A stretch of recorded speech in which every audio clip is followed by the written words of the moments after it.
আওয়ামী লীগ সরকারের পতনের পর ৭টি মামলায় খালাস পেলেও এখনও ৩০টি মামলা চলমান রয়েছে সাবেক প্রধানমন্ত্রী ও বিএনপির চেয়ারপারসন বেগম খালেদা জিয়ার বিরুদ্ধে।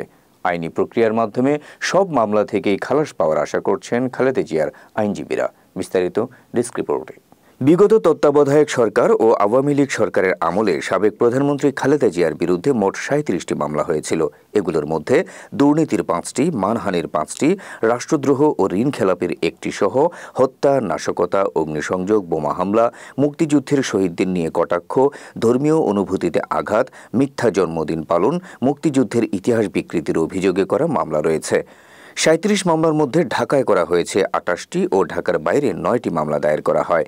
প্রেসিডেন্ট মোহাম্মদ শাহাবুদ্দিন সরকার পতনের একদিন পর জিয়া চ্যারিটেবল ট্রাস্ট দুর্নীতি মামলায় 7 বছরের সাজা মওকুফে মুক্তি পান খালেদা জিয়া।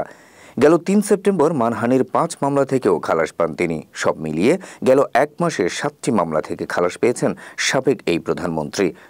বাকি বিচারাধীন 30টি মামলা থেকে খালেদা জিয়াকে মুক্ত করতে আইনি প্রক্রিয়ার মধ্য দিয়ে হাঁটছেন দলটির আইনজীবীরা।